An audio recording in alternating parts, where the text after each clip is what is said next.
Thank you very much, David, for the warm welcome, and welcome to all of you. I'm very happy that you're here today, and I am very privileged to be the invited Stambaugh lecturer this year.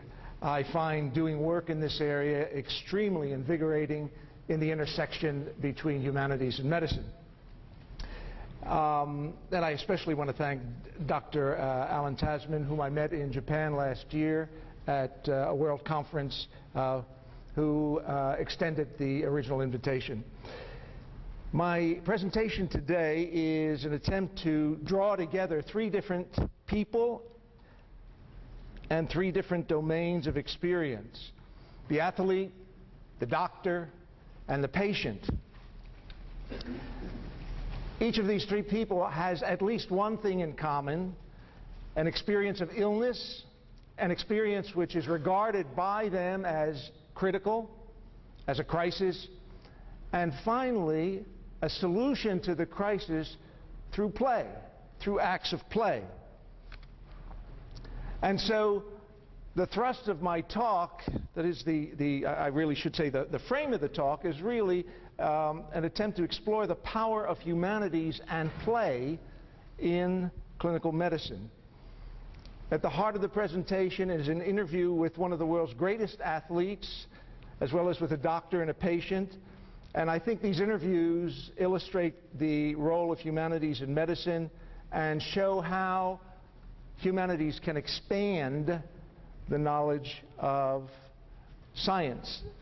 And so we have, in a sense, the art and the science of medicine being integrated through humanities.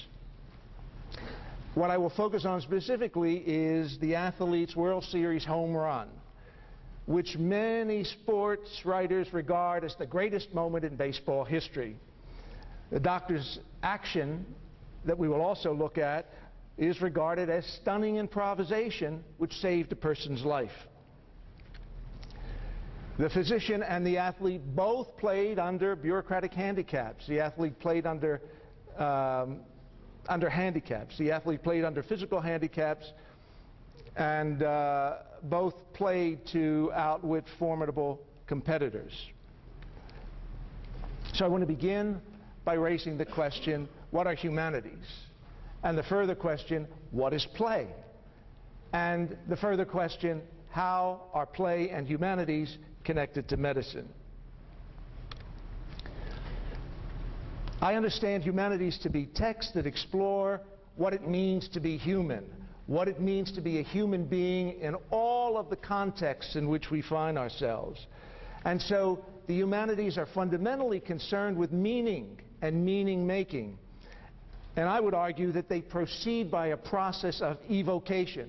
So when you are in the presence of, say, great literature or great art or a great performance, watching a great dancer like Mikhail Baryshnikov, say, dancing, that the unfolding of the representation of being human occurs evocatively.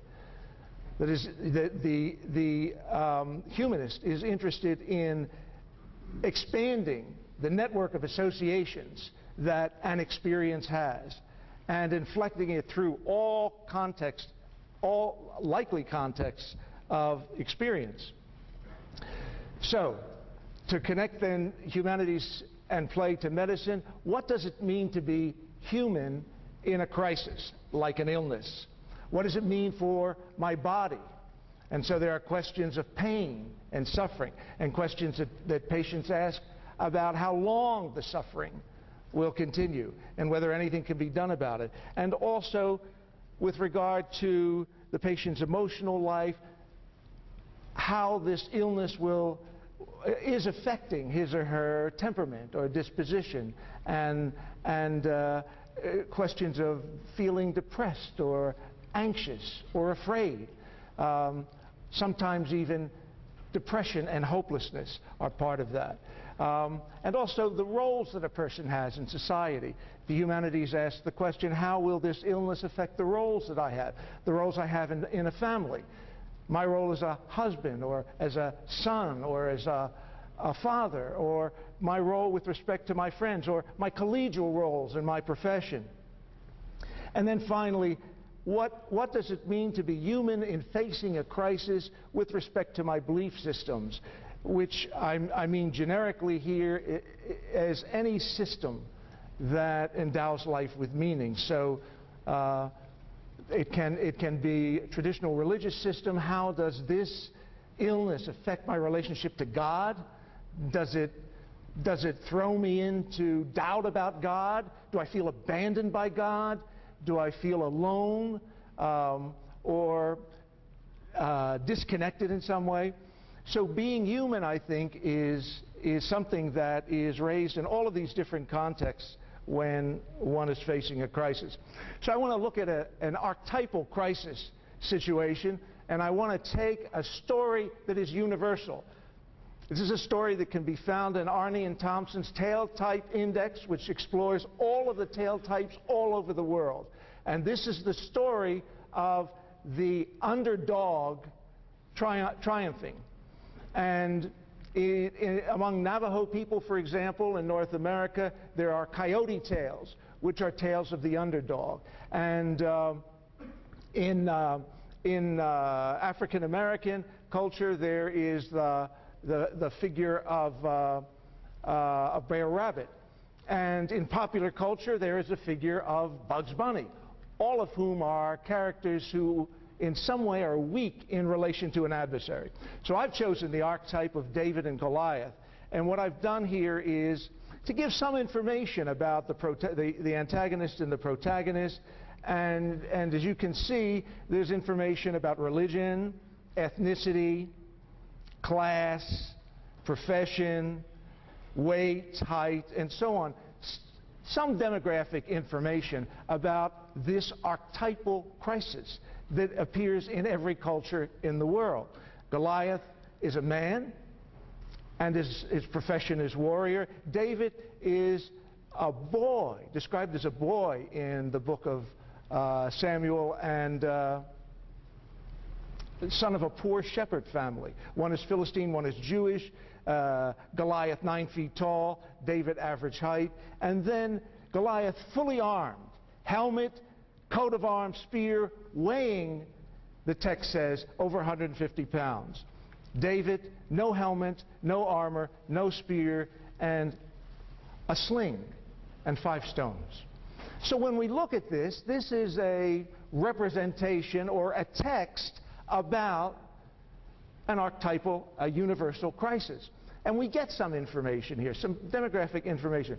But the information is not conveyed to us in an evocative way, in a powerful way. It doesn't throw us across the room as it would, for example, if we see this.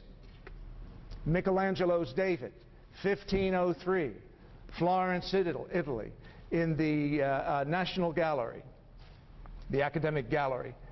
And people from all over the world, when they come to Florence, are fascinated by this statue, spend lots of time in this museum walking around the statue, going past, in fact, other works of genius like John Bologna's Rape of the Sabine Women.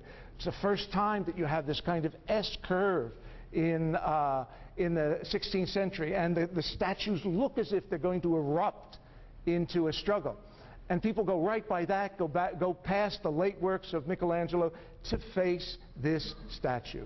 And even people who are out of the Judeo-Christian spiritual tradition, who are Muslims or who are Buddhists or who are Hindus or animists or people who are humanists, secular humanists, profess no participation in a religious community, are fascinated by the story.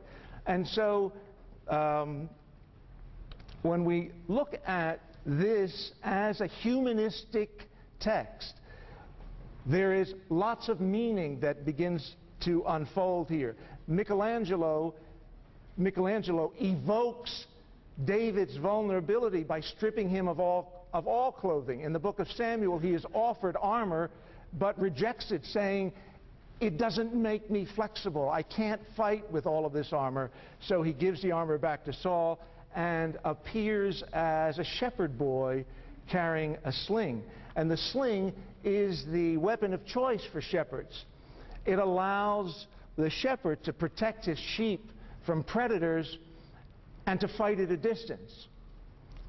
And so what we have here is Michelangelo really isolating for us in this rich way the elements of the story that are evocative. So we have the hand, for example, and you'll notice the hand is holding the stone but not clutching it. So what is being suggested here is that David has some poise here, some mastery of the situation. He is going to confront this 9-foot giant with a kind of centeredness. And then when we look again, we see in the face more complexity. The brow is furrowed. So David has some fear here. This is Goliath. This is a champion warrior that he's going up against. And you can look at the sense of concern, and you can look at the lips and how Michelangelo describes the lips there. It's just really wonderful. They're slightly parted, and there is the sense here, what is evoked here is the sense of almost tranquility in facing Goliath. But the most important detail of all for me is the way in which the statue is actually sculpted. David is turning. He's turning left to look over his left shoulder to face the adversary. And so when we get a closer look, we can see that David is holding on to his sling. So this vulnerable boy, late adolescent, who is confronted with this monstrous man who has frightened the entire Jewish army and who is the only one willing to face the adversary, is entering the battlefield with only his shepherd's weapon and battles with a sling. And so Goliath says, "Am I a dog that thou comest to me with sticks?" Sticks, the sling and the slingshot, which is a toy that children play with, are evoked here, are connected. So Goliath looks at David and says, "You must be joking. You must be I find this very insulting that you are coming to fight me, but with toys, with a slingshot, with an object that shepherds, not real warriors, not real men use." And so David has this opportunity as the underdog to look at Goliath, and you can see the side glance, perhaps see it best here. It's a sideward glance, as if he's looking at his adversary obliquely, taking his measure. That David comes to the battlefield with what is regarded as toys by Goliath, what is regarded as instruments of fighting which are more appropriate for games that children play, games particularly that boys play. And so we are in the play frame. We are physically in the play frame as David steps onto the battlefield. As you step into an arena, as you step into a baseball stadium or football stadium, there's a physical context for play, but more importantly, there's a mental context. There's a play state of mind that David enters into that is being evoked by the statue itself. And the slingshot, or the sling, and the turning are instances of that. So we have David battling Goliath with a toy, or what seems to be a toy. And also David playing in his imagination, that he's got looking again obliquely over his left shoulder. He's got to be able to fight Goliath, but not up close. He's got to fight Goliath the way he fights predators of his sheep, the way he protects his sheep, at a distance with the sling. So he's going to fight Goliath at a distance, and Goliath is marching onto the battlefield, full military regalia, with a man in front of him kind of announcing his presence, and David is imagining the fight in his imagination. So there's a kind of playfulness in his imagination. And his own vulnerability here, as Michelangelo describes it, he can't fight close. He can't fight close. He's got to fight obliquely. And so there is the turning. Now, for me, the most powerful part of the story has nothing to do with David and Goliath. The most powerful part of the story has to do with the turn. David turns to face the thing that may kill him. That's the turn. And that's what you do as a doctor. One of the things, but one of the critical things. You help patients turn to face the thing that may kill them. And how do you do that? So this humanistic perspective that operates by evocation, by moving outward, by connecting the experience of David and Goliath to many different images and many different domains of experience, then helps us to look at medical practice in this way, that from a humanistic perspective, that one of the important tasks of the doctor is the turning to face, the turning to engage the disease, not to deny it or not to complain simply about it, not that complaining is bad, but only to complain about it, not to blame someone, but the courage and the resourcefulness to turn. And part of the skill of the physician is to be there to coach the patient to make that turn. So this becomes a kind of allegory of medicine. This great work of art, arguably the most important work of art, the greatest work of art, and I think it can be argued very easily that this work is so compelling because it strikes people on different levels. When people from, say, Japan or China are in this academic gallery, they are fascinated by David, they walk around it, and I think even though they might not articulate it, I think they have had those moments when they've had to turn and face something they absolutely are petrified of. They are scared of that. And Michelangelo has caught that moment of turning right before he slings the stone. So, sculpture captures that defining moment, that defining existential moment for David when he turns to face his fear. And the turning, however, occurs in an act of play. Physically, he steps out of ordinary reality into the domain of play. He is in the arena of battle and is regarded as a plaything, regarded as a child who has come to fight by Goliath, who has come to fight him with toys. And he makes this turn. The turn is a physical turn, but I think more importantly, it's a psychological turn, a turn in consciousness. To face, I'm going to look at, I'm going to engage the thing that may kill me. Who hasn't had those pivotal moments in life? Who hasn't had them? And Michelangelo captures it. What is play? Play is the power to be present in this moment, right now. Right now, right here, right now. It's the power to engage as if this time and this place is all that exists. And I put quotation marks around engage to use that as the great American psychologist William James uses the term. It's an as-if mode of discourse. That is, one consciously and intentionally chooses to be in this situation as if this is all there is, as if today, Friday, October 2nd, 12:25, with everything going on in your life that's going on in your life, with all of your concerns, with your mind drifting to the next thing that you have to do, the next assignment that you've got to make, or with things that happened yesterday or last night or last year, your ability to focus your attention on right here and right now is an act of play. It's what David does when he steps into the battlefield and makes the turn, turns to face Goliath. What he's doing is operating as if this moment is the only moment. There is no other time.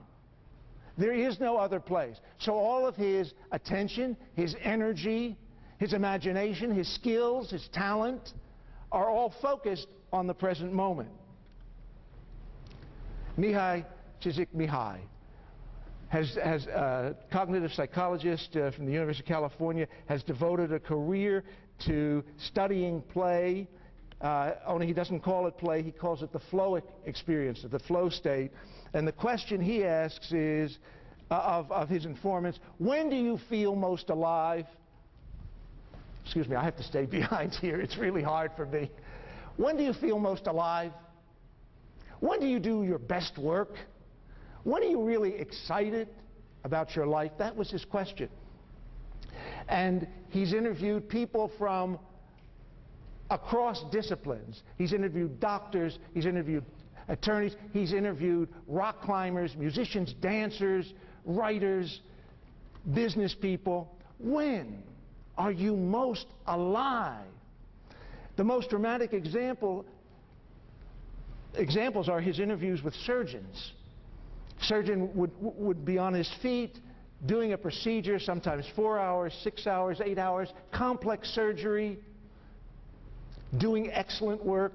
Surgeon comes out of the operating room, and Mihaly, or one of his research assistants, has the opportunity to ask a question: how long would you say that operation took? And the answer comes back invariably about 45, 50 minutes, 1 hour. So how is it possible to be on your feet for 8 hours and have it feel like 45 or 50 minutes? How is that possible? It sounds like nonsense. It defies common sense. It defies rationality. It can't be. It can't be unless that act that is taking place is experienced from a different state of mind. The surgeon, in a sense, like David, steps out of ordinary reality into the operating room, which metaphorically, symbolically, can be seen as a kind of playscape in this domain. And here, by play, I should say, I don't mean what play is understood by in the popular culture. Play is distraction. So what are you doing? Are you studying? What are you doing in medical school? Are you studying? You're just playing around. Are you really studying? Are you really at work? And so play is understood as a disjunction between the serious things in life. I don't mean play in that sense. I mean play is quite the opposite, the capacity to be deeply engaged in an action. And I remember, as you probably remember, that when you are doing something that you really love to do, could be reading a novel, it could be playing cards, and if you're an athlete, it could be playing a sport, where you got lost in it. You forgot what time it was. You forgot to eat. You even forgot that you had a pain in your back. You were swept up by the activity. So much so that it felt as if you were in a cocoon.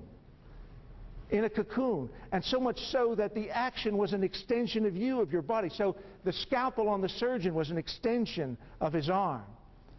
Or professional athletes who play tennis, for example, will see the racket when they are really on their game as an extension of the arm. Bill Russell, the great center for the Boston Celtics basketball game, did a biography a number of years ago. That was a wonderful team, won 11 national championships in a 13-year period. And Russell talks about magic moments. He was the great center of this basketball team. And he talked about it in ecstatic terms. He said every so often, during a Celtic game, things would heat up.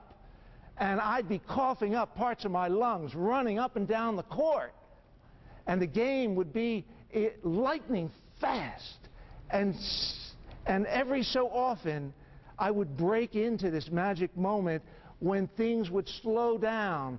And it was almost as if the play was in slow motion. He said in those moments, I could almost predict where the next play would come from. In those moments, my playing rose to a new height, and I was simultaneously consummate team player, consummate star, which is, if you don't know, you will know when you are practicing and you're in a partnership or in an organization, is the fundamental organizational paradox. Stick out, fit in, stick out, fit in. Stick out, be a star, fit in, be a team player. Stick out, fit in, stick out, fit in, stick out, fit in. And you have to reconcile that to flourish in an organization. How do you do that? So Mahali Csikszentmihalyi has been doing this work, and he's actually identified 6 or 7 characteristics of people when they are most alive and when they do their best work. When they do their best work. So, play, I'm suggesting, is a domain that is set apart from ordinary reality, and it resists common sense. Common sense. How can David, for example, fight Goliath? I mean, it doesn't make any sense at all. Goliath is 9 feet tall, and David is a boy, and David has toys. He has stones and a slingshot, and Goliath is in full armor. Goliath is going to kill David. So the determinism, the social determinism, or even biological determinism, the advantage that Goliath has biologically is resisted, really becomes irrelevant in the play sphere, and something else is transpiring. And this is, I think, very, very important, not only for the practice of medicine, but for any kind of professional practice. That is, the best work is done when it is engaged autotelically. That is, it's engaged as an end in itself, rather than as a means to do something else. So, how does this play out on a daily level? How it plays out is this, that when you are with your patient, you are really with your patient and not distracted, not amused, not doing something else, but with that patient. If it's for a minute or 2 minutes, what you do is operate as if this is the only time there is. Maybe it is a very short period of time. You don't have all day. A short period of time. But to be able to be in that moment as if it is the only time, and then when one finishes with that patient, to move to the next patient and be in that moment as if this is the only time there is. And I want to suggest to you that the normal way of practicing is to practice this way, that something is more important than right now. Right now. What is more important is the next thing I have to do. So when I leave this thing and go to the next thing, then I'm in the same kind of practice. Something is more important than right now. So it's the next thing, and the next thing, and the next thing. To operate autotelically means that the thing that I'm doing right now is the most important thing. It is as if there is nothing else. And what the research indicates is the potential for discovery, for creativity, for innovative behavior, for inspired performance via Bill Russell, surgeons, David, and Goliath. The potential for that increases. David plays on the battlefield, turns his attention to the action at hand, crosses into a state of playground, and imagines new possibilities, as if this were all there was. This battle, this time, this way. There is no tomorrow. This is the defining moment. This is the battle for David. So play is at the heart of the humanities because it raises the question of what it means to be alive, what it means to be human. And play is a state in which people are gloriously alive. You have perhaps had those moments when, if you are reading a novel, say you like fiction, that you are caught by the novel and you forget that you're reading the novel. You're in the story, and it's probably happened to you. Or if you're watching a movie and the movie's powerful and captures you, you forget that you're looking at a movie, but you're inside the movie. Everybody know what I'm saying? You've had that experience with a great movie. You have it sometimes with a great performance. if you watch a great dancer or listen to a great singer, it feels as if you're the only one, that that song has been written for you and the singer is singing it for you.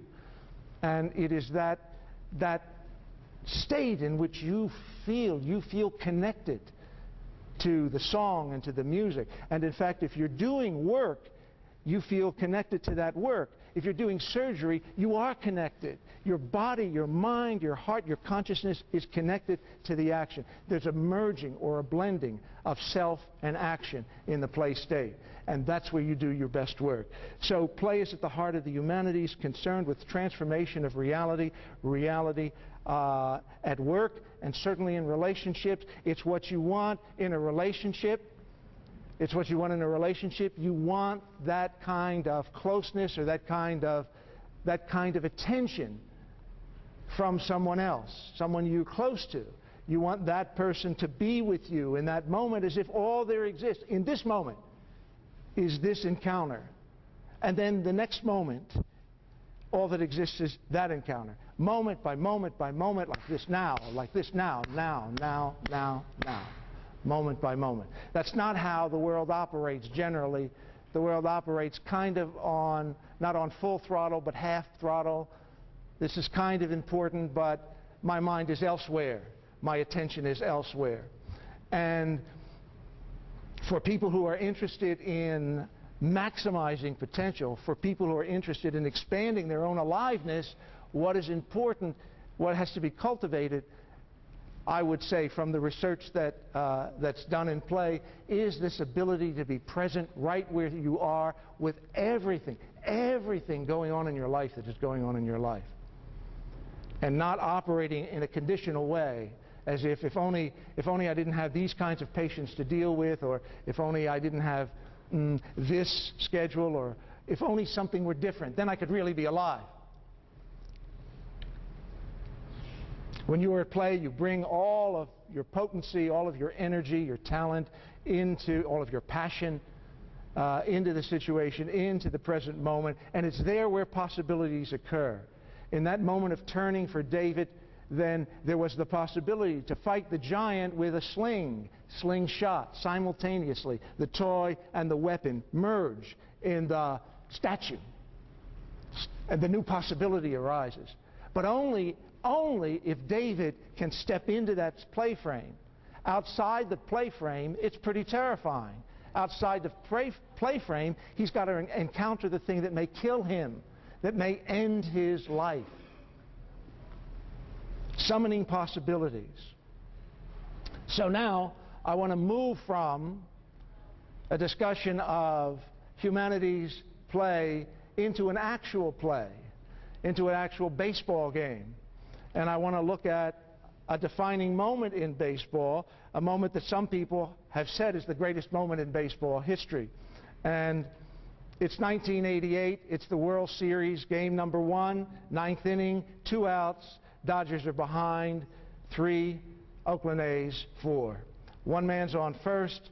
It's the last chance for the underdog. It's the last chance for the underdog. And so what is evoked here in this play world is the archetypal story of the underdog and triumphing over adversity. Kirk Gibson is the clutch hitter. Kirk Gibson, an amazingly talented athlete who was an All-American at Michigan State, All-American wide receiver, and was offered both a professional football and baseball contract, and he went with the Detroit Tigers. Was called by his manager, Sparky Anderson, the next Mickey Mantle. An athlete of enormous promise. But at this time, first game of the World Series in 1988, he is too sick to play. He has the stomach flu, and he's injured both legs. One leg is, his right knee is swollen, and his hamstring muscle is also affected. And whenever he tries to swing a bat in the training room, he's got to use the bat as a cane to support him and keep him from falling. So the diagnosis is that he can't play in the first game. His manager tells him that. His doctor tells him that. The physical therapist tells him that. He even tells his wife that. I'm not playing in this game. He tells her to go home in the 6th inning. And so he's compliant. He's lying in the training room. He's lying on a mat, and the trainer is working on his legs to give him some relief. And the announcer, Vince Scully, announces then, with 2 outs, Kirk Gibson is nowhere to be found. He's not going to play in this baseball game. And Gibson flashes with anger in that moment. He's insulted. And he says, "My ass, I'm not." And he gets himself up off the table and wraps his swollen leg and suits up and then limps out down the tunnel to get the attention of the bat boy, who then gets the attention of Tommy Lasorda, the manager. And Gibson says, "Put me in as a pinch hitter. Put me in as a pinch hitter." And Lasorda says, "You're crazy. You're sick. You can't play baseball. You can't even stand up. You can't run. You can't swing a bat. It's impossible. It makes no sense. You're just playing around here. You got to rest. You got to take care of yourself." And finally, Gibson enrolls him, and Tommy Lasorda says, "Okay, we're going to do this." And so Gibson steps into the stadium, and here you have literally, like David, stepping into, this is a literal playground in the baseball stadium, and the crowd thunders. And we're going to see that in a moment on video. Absolutely roars. He enters the play frame, and the great closer was Dennis Eckersley, the pitcher. He was the best relief pitcher in baseball in 1988. And then we see, and you will see in a moment, Eckersley throwing these balls 95 miles an hour at Gibson, and Gibson swinging. And immediately he racks up a count of 3-2. And is off balance and has difficulty. He's almost like a wounded horse trying to stay balanced. And then Gibson says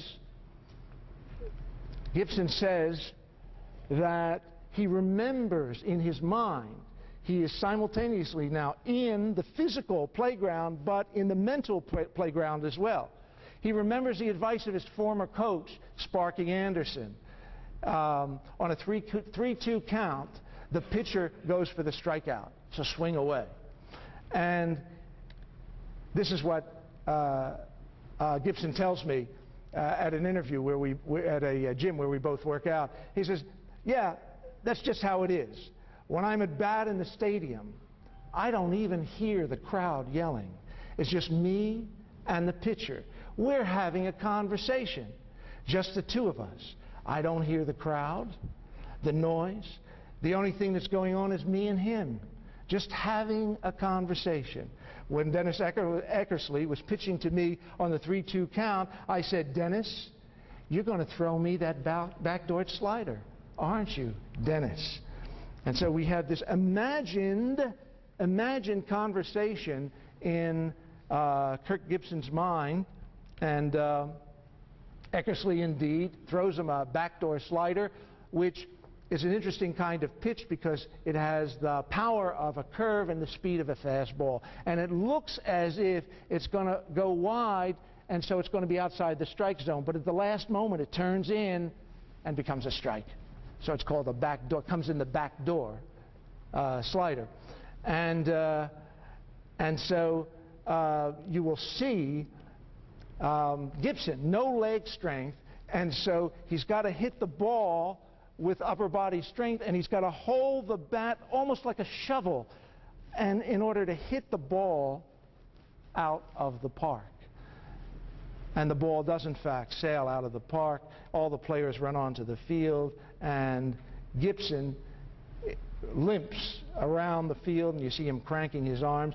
And that photo is an icon of triumph. And it resonates with the archetype of the underdog overcoming enormous odds, because everybody knew the backstory of the man who was too sick to play, the man who could hardly stand on his feet, the man who couldn't swing without collapsing. And it is why many sports writers say this is the greatest moment in baseball. It's the moment that has people cheering. And like the people who go to see Michelangelo's David, even if they can't articulate, it's that moment. It's that moment when I had to face a medical crisis, a health crisis. It's that moment when I had to face a financial crisis. It's that moment when I had to face a crisis in my relationship, and I turned to face my fear. Everybody has those moments. That is, everybody who's an adult has those moments. And so here, too, people could recognize that in Kirk, that he did something that was amazing. And so this portrait of him running around the fields has become an icon of the story. And in Japan, last year, where I met Alan, I happened to go into a sporting goods store, and there was a blown-up photograph of Kirk Gibson rounding the bases in Japan. 1988 World Series, so that it's become universalized now, a universal image of a human being, of what it means to be a human being overcoming adversity. And so he made what was impossible happen in the play frame. And there it is, that shot of Gibson coming around the bases, and you will see him in a moment limping. So, escape, good, and power DVD, good, okay, all right, can we have the, all right, let's see. This is the story of the 1988 Los Angeles Dodgers. It's a story full of hope and elation.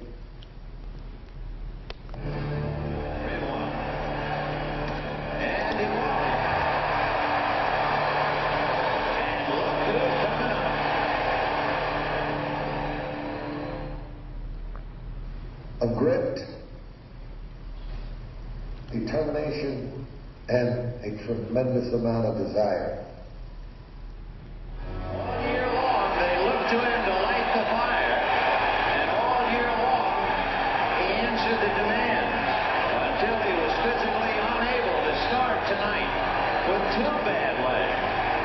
And with two out, you talk about a roll of the dice. This is it. All year long, this was a Dodger team that picked itself up when it was down, and this night would be no exception. The Dodgers scored to narrow the lead to 1, but in the ninth, the A's brought in Dennis Eckersley, the Major League's best reliever in 1988.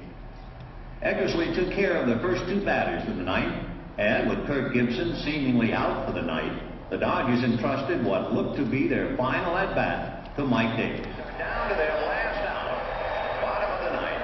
A's 4, Dodgers 3. If he gets on, we're going to hear some roar. And he walked. And look who's coming up.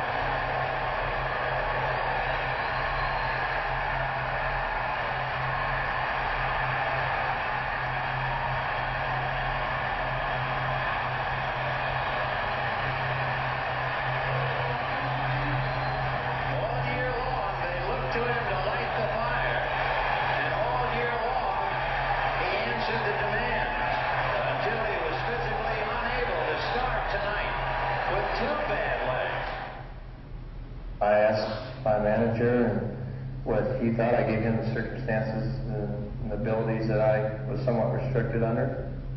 He said, "I want you in there, big boy." And I said, "I'll give you everything I have." Foul away. With the lefty bothering him, he can't push off. Well, now he can't push off and he can't land. He's going to use all arms. Look at his crowd on his feet. What a tribute. I enjoy entertaining those people. I enjoy hearing those people buzz. I enjoy hearing that crowd.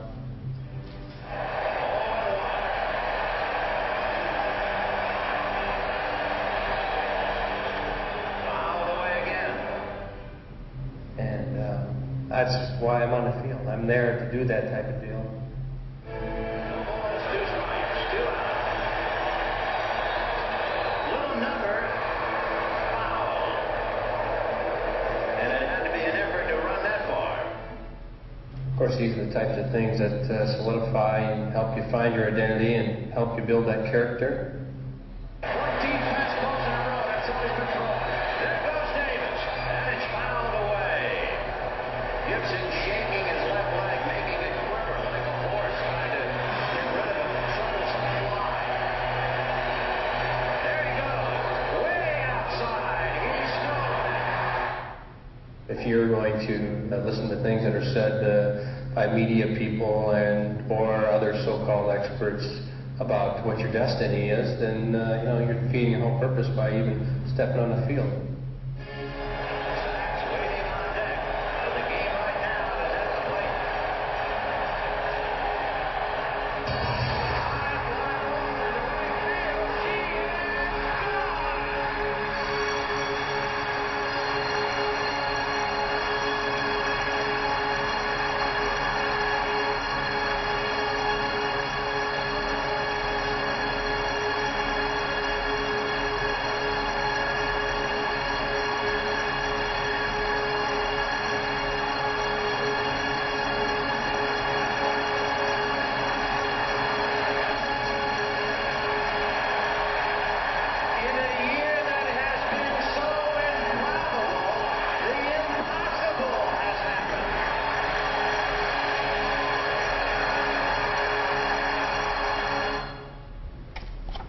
After another of their improbable endings, the Dodgers got themselves ready. Dodgers are down to their last out.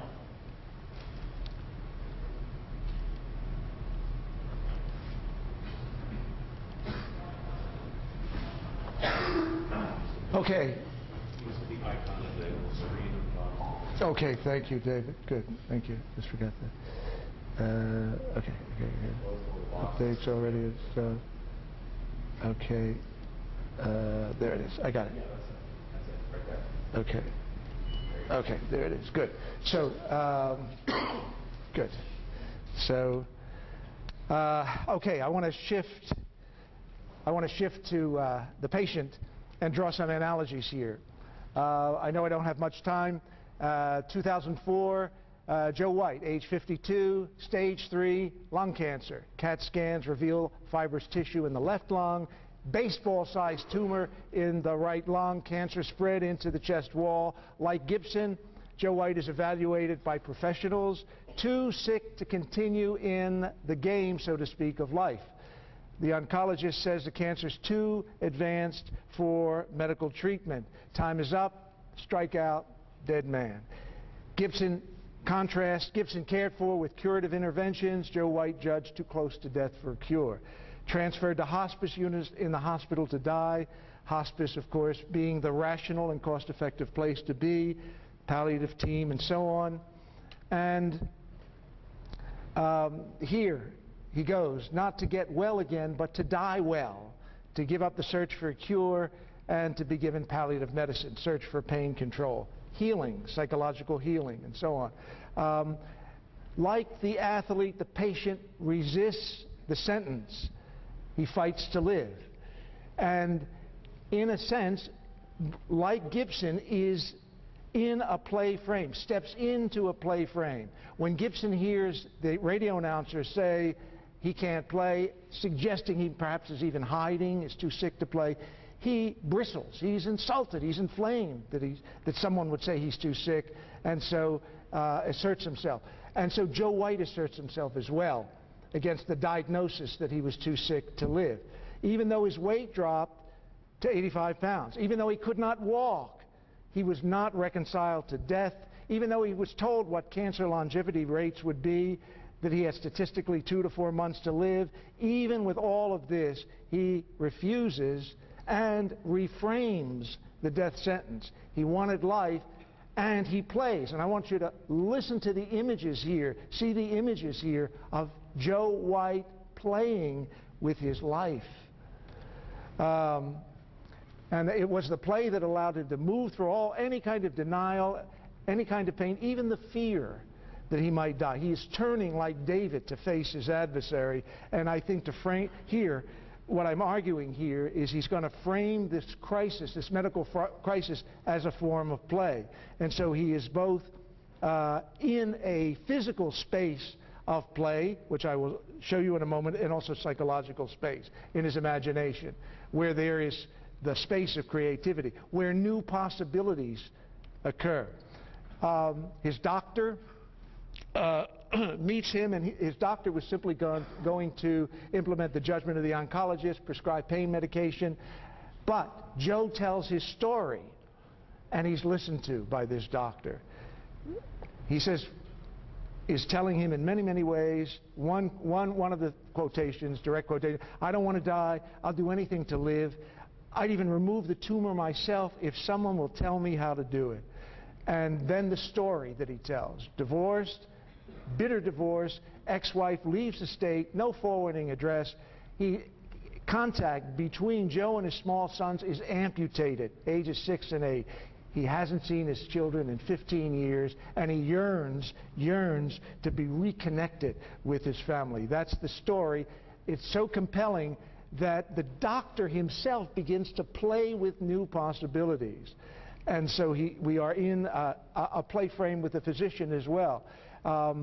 So the doctor is considering the psychosocial dimensions of this illness, the fact that this man is not only suffering from stage 3 cancer and has been diagnosed with serious illness, but that at the same time there is this yearning in his spirit for reconnection. And so the doctor begins to look for ways to advocate surgery.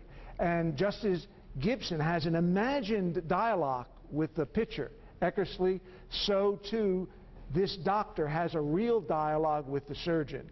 And just as Gibson puts everything is a swing on one play, so the doctor and the patient risk everything on one play. So here was the proposal, this was the play. Biopsy the fibrous tissue. If it's not malignant, then you do the resection. You go in and take out the tumor. And in fact, the conversation then that the surgeon has with the patient is this. If we try to remove the tumor, you might die on the operating table. And Joe says, I'm willing to gamble, play for him. My life is not worth much now. I don't want to die from this tumor. Surgeon comes back. If we do the surgery, there might be serious complications. You might have to lose an arm. Joe says, take the other arm too. And while you're at it, take my legs and feet. I'm ready to play. I'm ready to play with my life. And the surgeon, we might even make you worse. I haven't seen my sons in 15 years. I don't want to die before I see them. And that's the playing that Joe is doing with his own life, his own body, and the story also moves the surgeon. And here you see the actual play frame itself with Joe in the dialogue, in the discourse here, that losing your limbs is a game. He's willing to play it. Surgeon shifts his perspective. Doctor does the biopsy, negative, surgery schedule. Joe White flunks hospice. He was supposed to die. He's taken from hospice to the emergency room, and the resection is done. May of 2004, May of 2009, 5th anniversary, no evidence of cancer. New possibilities arise. New possibilities arise because of the playing that both the doctor and the patient do. So in conclusion, to summarize, play enlarges humanity's perspective, and humanity's, I think, enlarged medicine's perspective. Play allows people to respond creatively to a crisis, to step out of what common sense would say is impossible. David, you can't win. Kirk Gibson, you can't play. Joe White, it's time to put your life in order. You're going to die. So the possibility for another alternative occurred by stepping into the play frame. And so responding creatively to a crisis, whether it means hitting a baseball out of a park or removing a baseball-sized tumor from a lung. Play is outside of fixed matter-of-fact, taken for granted realities. What everybody knows is so. And that's one of the things I suspect that Gibson was upset about. How dare you even judge that I would be afraid to play baseball because I have a little flu and I have a little pain in my legs. How outrageous that you would say that about me. So what people take for granted is interrogated, is questioned in the play frame, in imagination, which provokes things that do not exist, may not make sense, that seem foolish, crazy, even stupid, to be played with and brought into being. Play keeps people reaching for more life in the face of loss and death. In fact, there is a researcher at Penn who's doing wonderful work in play theory and talks about how play blocks the yearning to freeze an interpretation, to hold on to one interpretation. And what play does is to keep possibilities open. And in this case, the possibility was remarkable because it saved a man's life. And final shot of the iconic Kirk Gibson, and thank you very much.